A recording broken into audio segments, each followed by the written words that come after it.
Good evening and welcome to this little video I find myself doing.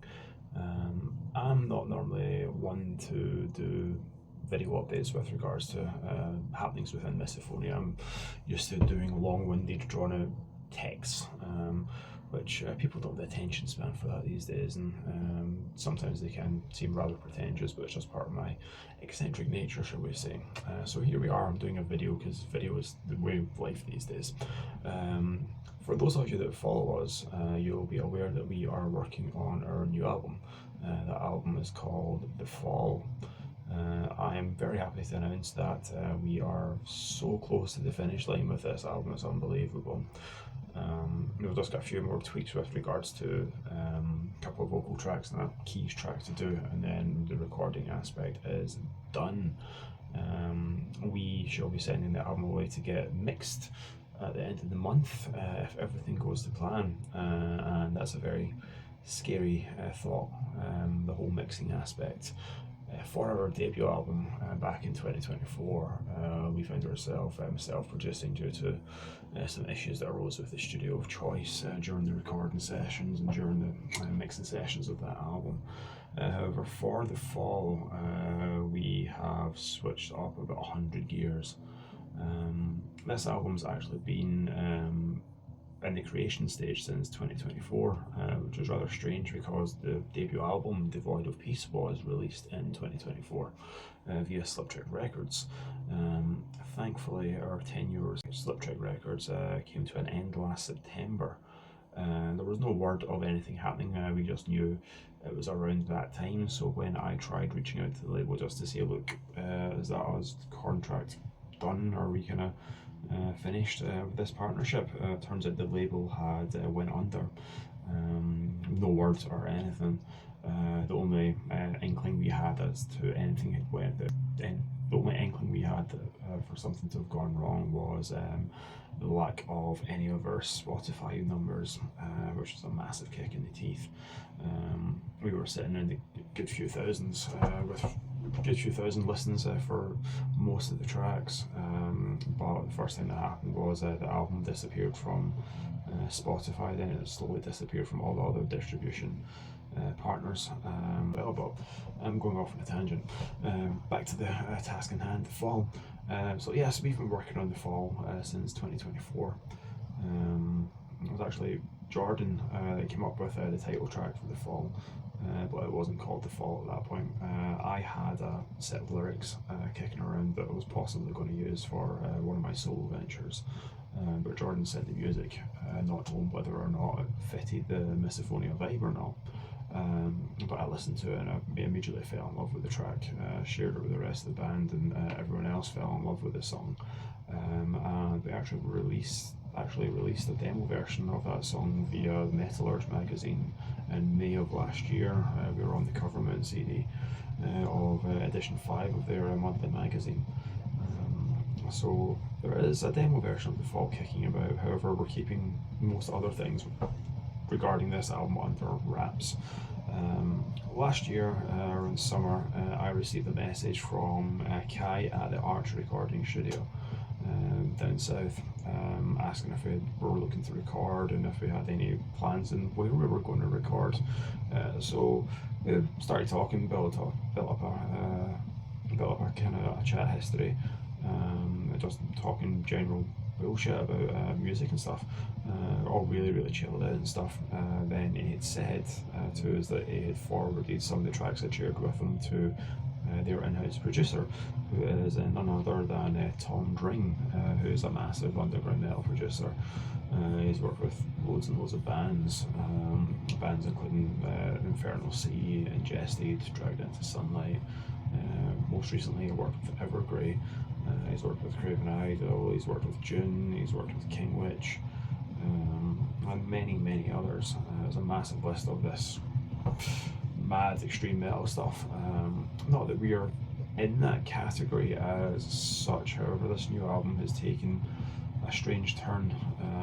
The Devoid of Peace debut album from 2024 was rather flawed in its whole execution. We got a record deal back in 2022. At the time, we had a bit of a kind of lackluster two members left at that point after we signed the contract, so we were sitting with a record contract we needed to fulfill. And basically we were just scrimping and scraping to get an album together, and that album became devoid of peace. To our astonishment, actually got some really good feedback around the press circles and on social media and all the rest. I've got posted posts in the past about kind of what people had said about the album.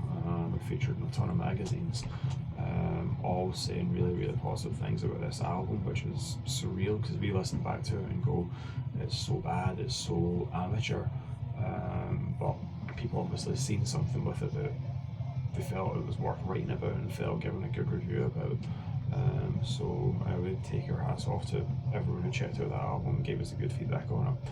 However, going back to the fall, so I was speaking to Kai from the art studio, and then started speaking to Tom Dring, and then Tom and I had a Zoom chat, whatever, about what we were looking for this album.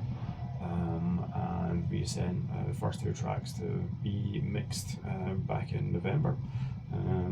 A bit strange, we only had a few tracks recorded at the time, but we're never ones to do things by the book. We always do our own thing. It's a case of trial and error. We do one thing, if that doesn't work, we'll do something else. But anyway, we sent a couple of two of the recorded tracks for the album to Dring, and sent back 4 astonishing mixes of the songs in question, and we'd never really heard ourselves mixed to that standard before. We did get an exclusive remix and remaster courtesy of Downforce Recordings back in 2024, which gave us a glimpse of what our album could have sounded like if we had gave it to somebody. But again, trial and error. What's done is done. We're talking about it now. So Tom gave us these 4 amazing mixes, and everyone in the band said, like, that is insane. That's what we sound like, with some TLC and a bit of tweaking and a bit of mixing it up here and there. So we are so close to the finish line with the whole recording aspect of this album. Is unreal. I want to share kind of everything about the album with our adoring fans, limited as they may be. But we've made a promise ourselves that we're not going to release this until it's been under the microscope of some industry insiders, shall we say. We may self-release, or we may look to see if any labels are interested in picking it up. But we can only hope and pray. Originally it was going to be a 9-track album.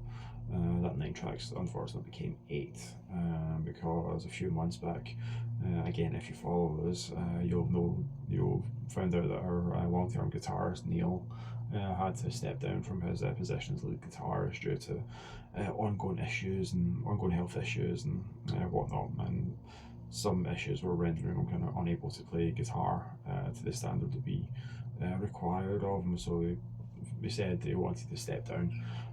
So we've got 3 recordings on the album that will be the final recordings featuring Neil. It's been myself and Jordan that have taken over the guitar duties for the remainder of the album. Again, it's very surreal hearing myself on an album. Yeah, you've got my vocals, but I'm never too confident with regards to my guitar skills. But I wrote half the album. I've wrote stuff in the past, so there's something there. So it'll be interesting to see the reaction to how my guitar playing fares next to Jordan's guitar playing. But I'm looking forward to it. But our 9 tracks is now 8 tracks. At the time, there wasn't really a narrative or anything with regards to this album. However, after close proximity with the mixes and the lyrical content over the past several months, it turns out there is a narrative for this album. I don't want to use the word concept album because it's not really a concept. We didn't go into it thinking this is the concept. But then again, the title track, The Fall, basically set everything up. That The Fall was the pinpoint, the epicenter of what made this album, and what relates to like mental anguish, mental health issues of a protagonist dealing with loss, dealing with grief, dealing with insanity, dealing with self-doubt, dealing with suicidal thoughts, the whole shebang. However, at the time of writing this album, I didn't feel any mental health issues. I've sort of been mental health free pretty much since 2017. But I still have dark thoughts, but they no longer consume me the way they used to. So this album and its lyrical content is very, very dark. A couple of the compositions, again, are very, very dark, but then again, a lot of the compositions have the whole battle between light and dark. You've got the lightness trying to shine through it, you've got the positivity trying to shine through the negative. So it's interesting hearing all the tracks back to back, following this story. It's a trip and a half, shall we say. But hopefully people will enjoy it as much as we've enjoyed doing the work for it. And I've rambled for 12 minutes now, so I may post this, I may not, but more to follow soon.